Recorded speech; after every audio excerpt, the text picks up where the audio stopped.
Let me ask you a basic question. What is the purpose of healthcare? I'm not trying to trick you. The answer to this question is really quite simple. Health is the purpose of healthcare. Obviously, right? We want healthcare so we can have medical services provided to us for the promotion of our health. At its core, healthcare, like many other services, could be looked at as a principal-agent relationship, whereas you, the principal, hire doctors or the agents who in turn provide medical services. Now, across the medical spectrum, there are dozens of different doctors who specialize in different aspects of health. Let's take, for example, dentists and optometrists. While the dentist specializes in teeth and the optometrist specializes in eyes, both exist as agents for the promotion of your health. The optometrist and dentist are two different healthcare providers equipped with different tools and designed to fulfill different purposes. Therefore, it makes perfect sense to assume that we will not be very efficient in promoting our health if we seek out a dentist when we have eye problems or an optometrist when we have teeth problems. Each doctor will be inefficient at providing services beyond their intended scope and purpose. On the other hand, we will secure the healthcare we need and desire if we seek out a dentist when we have teeth problems and an optometrist when we have eye problems. Each doctor will be efficient when they remain within their intended scope and purpose. From this simple example, we can establish a guiding principle of common sense. When you and I seek agents to perform a service beyond the agent's intended purpose, they will not be efficient and we will receive a suboptimal result. However, when we seek agents to perform services within their intended purpose, they will be efficient and we will receive an optimal result. Simple, right? Don't ask optometrists to perform a root canal, and don't allow the optometrist to give you a root canal even if they promise they are up for the task. If your teeth hurt, go see a damn dentist. Now, what would you say if this principle of common sense was woven into the very nature of our government in an institution known as federalism? Well, if you look at our government and spend time studying it, you can see that it in fact does exist. But before we explain federalism, think back for a second. Before I started off by asking you what the purpose of healthcare was. Since we have now switched gears to the subject of government, let's now ask ourselves a different question. What is the purpose of government? Again, I am not trying to trick you. The answer is really quite simple. Principally, the purpose of government is to secure equally citizens' natural rights to their life, their liberty, and their property. When citizens' lives are protected, when they are left free, and when the fruit of their labor is secure, citizens may be considered to be quote-unquote happy. Practically, government fulfills this purpose by doing all sorts of things outlined in the law. Government creates laws through legislators who we consent to at the ballot box. The president and his agencies enforce the laws legislators make, and judicial officers and juries adjudicate disputes in the law. But in the end, to get back on course, the purpose of government is to simply secure our natural rights for the promotion of our happiness. As we understood healthcare to be a sort of principal-agent relationship, so too can we understand government. In this case, the citizens are the principals who consent to a government. This government in turn provides services that aim to secure the citizens' natural rights. This principal-agent relationship between the citizens and the government is what political junkies like myself identify as the social contract. Now, this is where we need to pay really close attention. Remember in the realm of healthcare, how there are dozens of different doctors who specialize in different aspects of health? Well, our Constitution operates in the same realm of logic. Our Constitution commands something called federalism. Federalism outlines two different spheres of government that were designed to specialize in different aspects of, well, governing. And by governing, I mean what I said before, securing our natural rights and providing for the various wants and needs we may find in civil society. Doing all of this, of course, in accordance with the law. These two spheres of government are called the national government and the state governments. The national government consists in the three branches that we learn about in school more or less. The legislative branch, which is the House of Representatives and the Senate, the executive branch, which is the President, and the judicial branch, which is the Supreme Court. The state governments also consists of three branches. Your local representatives who work in your state capitol buildings serve as your state's legislative branch. The governor serves your state's executive branch, and your local courts and state Supreme Court serve your state's judicial branch. We need to begin to look at these two spheres of government in the same light in which we viewed the two different doctors, the dentist and optometrist. Similar to how the optometrist and dentist are two different healthcare providers acting as agents to you and I, equipped with different tools and designed to fulfill different purposes, James Madison, the guy who wrote federalism into our Constitution, says that, quote, "The federal and state governments are in fact but different agents and trustees of the people, constituted with different powers and designed for different purposes." So our different spheres of government can be looked at just like these two different healthcare providers. Look at the different tools the dentist and optometrist possess to provide healthcare services, and consider those tools as the different powers the national and state governments possess to provide government services. Madison instructs us that, quote, "While the powers delegated by the Constitution to the federal government are enumerated, few, and defined, those which are to remain in the state governments are numerous and infinite." To know exactly and precisely what these tools are, all we need to do is look at the Constitution. The federal government's tools or powers are enumerated in the text and are truly few and defined. Such powers include treaty making, the creation of uniform currencies, and the power to declare war and raise an army and navy. The state government's tools or powers extend to all those powers which are not expressly delegated to the federal government. So essentially, all the tools of government that the Constitution doesn't explicitly give to the national sphere are reserved to the state sphere. This logic explaining the tools or powers of the state governments is codified in the Bill of Rights, precisely in the 10th Amendment, which states, quote, "The powers not delegated to the United States or the national government by the Constitution, nor prohibited by it to the states, are reserved to the states respectively, or to the people." Finally, we need to look at the different purposes of the dentist and optometrist and consider the different purposes of the national and state governments. While the dentist possesses drills and brushes, the optometrist possesses lenses and scopes. Each doctor uses their respective tools to fulfill different purposes. The same is true with our two spheres of government. Madison informs us that the national government's powers will be exercised principally towards external purposes, like on objects such as war, peace, negotiation, and foreign commerce. Just look at Article 1, Section 8 of the Constitution, where Congress's powers are outlined, and you can see that they almost all have an external nature attached to them. On the other hand, Madison says that, quote, "The powers reserved to the several states will extend to all the objects which in the ordinary course of affairs concern the lives, liberties, and properties of the people, and the internal order, improvement, and prosperity of the state." So, the funding of schools, roads, welfare programs, the creation of civil and criminal law, the regulation of business, medicine, transportation, education, communication, the environment, were all supposed to be purposes of the state governments, not the federal government. So like the dentist and optometrist, the national and state governments are two different government providers, equipped with different powers and designed to fulfill different purposes. Simple enough, right?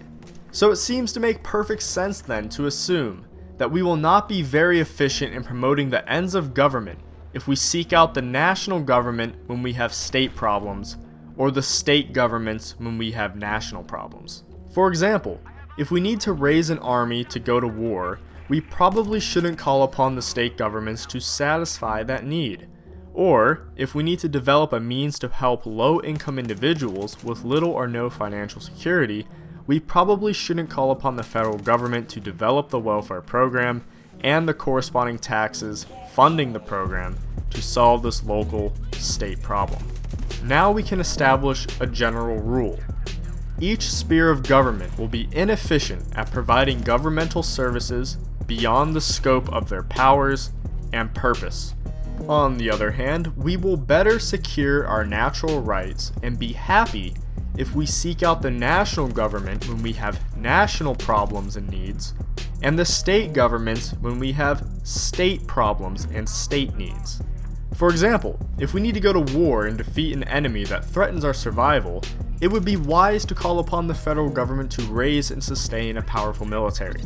Or, if our states need to create a welfare program to deal with a particular problem in our state, we should call upon our own state governments to create the welfare program and the corresponding state taxes to fund that program. Again, we can establish another rule. Each sphere of government will be efficient when each remains within the scope of their powers and legally defined purpose. Throw away your prejudice and cast aside your party affiliations for just a moment and think as a rational human being. Common sense is our ally, our trusted partner who aids us in our capacity to exercise logic and make countless decisions, both basic and complex. Common sense is what drives us to make good decisions, like deciding to visit the optometrist when we have eye problems, and the dentist when we have teeth problems. Now, can you see how there is a great deal of pain created when we betray common sense and abandon this trusty guide? In every aspect of life, when you and I seek an agent to perform a service beyond their intended purpose, common sense tells us that the agent will not be efficient and we will receive a suboptimal result.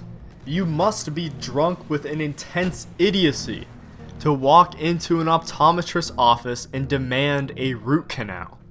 With expertise in eyes and tools specifically designed to care for the eyes, how do you possibly expect the optometrist to perform this procedure without committing great error and creating much unnecessary pain?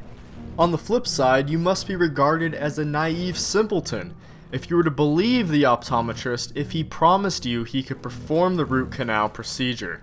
The optometrist doesn't even possess the requisite dental tools. He doesn't have laughing gas or numbing equipment to ease the pain. He has no drills. He has no fillings. He probably doesn't even have the X-ray machine to determine the extent of your medical need. But even if the optometrist did possess the dental tools, how could the optometrist possibly possess the dental knowledge to actually perform the procedure successfully? The whole moral of this discussion about the optometrist and dentist is quite simple. We need to stop asking the federal government for root canals, and we need to stop believing in the federal government when they promise they can give us root canals. If we accept and follow common sense when our own personal health care is in question, why are we so reluctant to accept and follow common sense when the health and well-being of our nation is in question? When it comes to the disbursement of governmental power and authority, an object of magnificent magnitude, why do we abandon common sense and allow the federal government to assume authority and fulfill obligations that it was not intended to fulfill? Why are we so quick to ignore the state's role in our Constitution and in the administration of our government, and so eager to exaggerate and expand the role of the national government in our Constitution and in the administration of our government? Why does the common sense of the matter perpetually evade us here? Is it that zeal for party that infatuates our spirits with inordinate pride? Is it that obsession with ideology which creates unwavering stubbornness in the revelation of facts? Is it some innate human tendency sown deep within the soul to consolidate power and control others in the manner we ourselves think best? Whatever the reason we may find to justify turning our backs on the common sense principle of federalism, it is certainly un-American.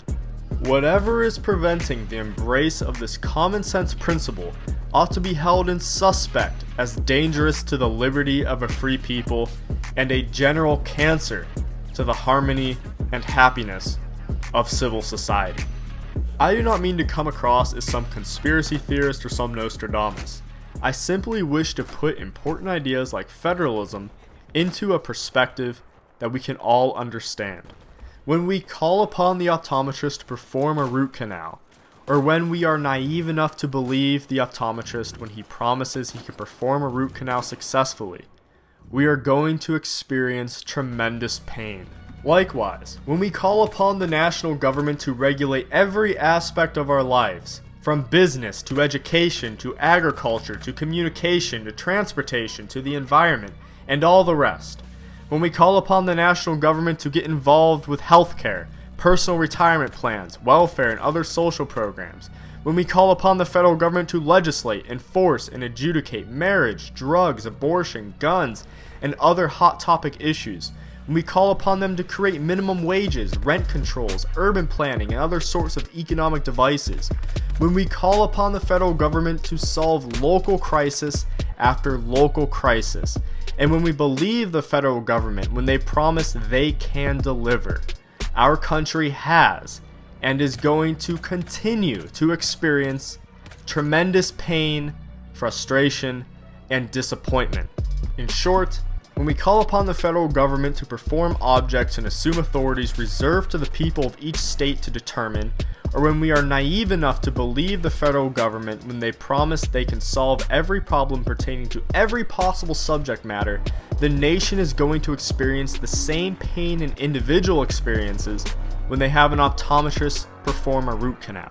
The only difference here being that the pain is magnified and the entire civil society is hurt by it. The pain comes in the form of political corruption and elitism in Washington, D.C.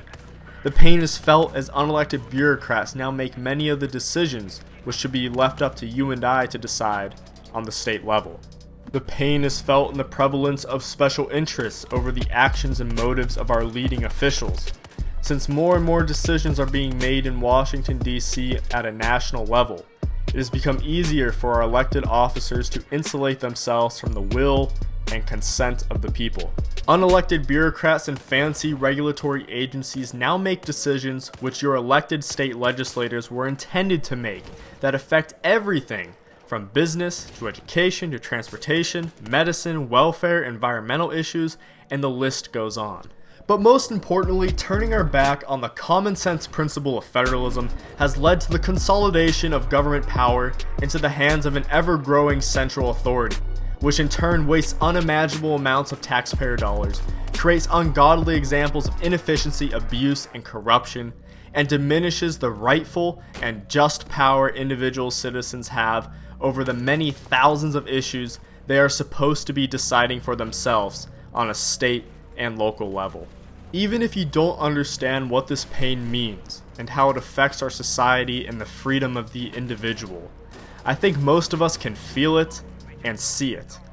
The problems facing our country are both numerous and grave, and seem to be all around us. We feel at times that things are just too lost and beyond all repair. There is so much to focus on today. Dozens of individual scandals, thousands of cases in corruption, waste, fraud, and abuse. We have foreign problems, we have domestic problems, border problems, racial problems, economic problems, environmental problems, social problems, trillions of dollars of debt, a huge student loan crisis, interest rate problems, job growth stagnation, radical fluctuations in the stock market, and the inflation of our currency. The list goes on and on. These problems, when taken together like this, creates a general picture of darkness and despair. But many of these problems we face today could easily be remedied if we return to the principles like federalism, that although being rooted in the widely accepted principles of common sense, have long since been discarded and abandoned.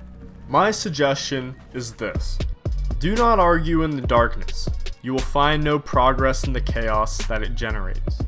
If you truly have your country's best interests at heart, it is time to step away from the darkness and dare to shine a light. Federalism and other principles such as consent of the governed, representative government, and separation of powers are the light forward. These are the vehicles of progress and change. These are the remedies which will cast aside the chaos and confusion we now witness in the daily affairs of our nation. Learn about these principles, share them, and support people who understand them and are brave enough to share them in turn.